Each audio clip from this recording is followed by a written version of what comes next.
এদিকে আজ সকাল 6টার দিকে চিরবিদায় নিয়েছে বিএনপি চেয়ারপারসন বেগম খালেদা জিয়া।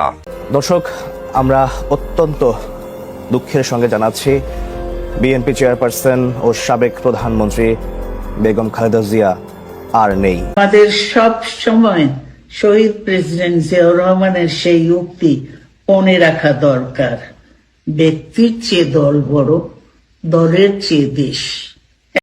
আসুন, প্রতিহিংসা প্রতিশোধ নয়, পারস্পরিক ভালোবাসা ও ভ্রাতৃত্বের মাধ্যমে আমরা সকলে মিলে আমাদের প্রিয় মাতৃভূমিকে, বাংলাদেশকে সত্যিকার অর্থেই একটি বাসযোগ্য, উন্নত ও গণতান্ত্রিক রাষ্ট্রে পরিণত করি। দেশের বাইরে আমার কোনো ঠিকানা নেই, এটাই হলো আমার ঠিকানা। এই দেশ, এই দেশের মাটি, মানুষই আমার সবকিছু। দেশবাসীর উদ্দেশ্যে সগৌরবে জানাতে চাই যে আপনাদের খালেদা জিয়া কোনো অন্যায় করেনি, কোনো দুর্নীতি আমি করিনি। আমার এই স্বজনহীন জীবনেও দেশবাসী আমার স্বজন। আল্লাহ আমার একমাত্র ভরসা। খুব শীঘ্রই আমরা বাংলাদেশকে গণতন্ত্রে পুনঃপ্রতিষ্ঠিত দেখতে পাব। এই হোক শহীদ জিয়ার শাহাদাত বার্ষিকীতে আমাদের অঙ্গীকার। এই লক্ষ্যে সুশৃঙ্খলভাবে এগিয়ে চলার জন্য আমি বিএনপির সকল পর্যায়ের নেতা কর্মী ও দেশবাসীর প্রতি আহ্বান জানাচ্ছি।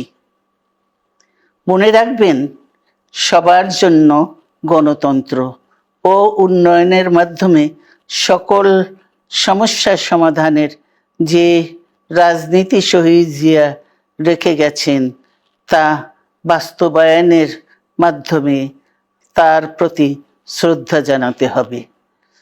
আমরা তার বিদায়ী আত্মার মাগফিরাত কামনা করছি।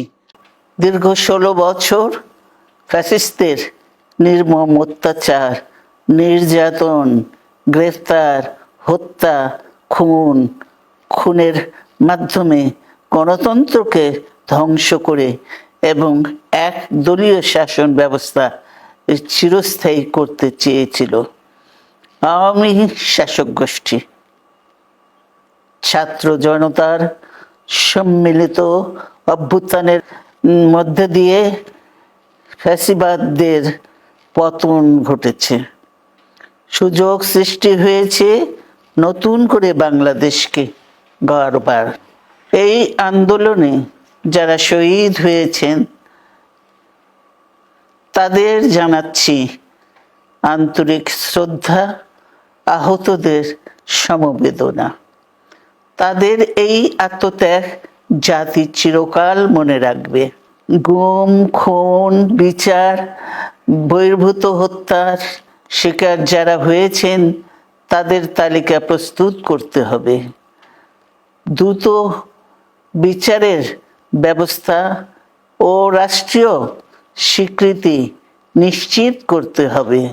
প্রতিটি পরিবারের সম্মানজনক পুনর্বাসন ও নিরাপদ ভবিষ্যৎ নিশ্চিত করতে হবে।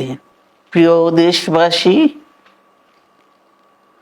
আমাদের সামনে যে সুযোগ সৃষ্টি হয়েছে নতুন করে গণতান্ত্রিক ব্যবস্থাকে প্রাতিষ্ঠানিক রূপ দেওয়ার, তা আমাদের দ্রুত সম্পন্ন করতে হবে। কর্মসংস্থান সৃষ্টি করতে হবে, জনগণের নিরাপত্তা নিশ্চিত করতে হবে। সর্বোপরি বাংলাদেশের স্বাধীনতা, সার্বভৌমত্বকে রক্ষা করতে হবে যে কোনো মূল্যে। বীরের এই রক্তস্রোত, মায়ের অশ্রুধারা যেন বৃথা না যায়, তা নিশ্চিত করতে হবে। ঐক্য বজায় রাখতে হবে।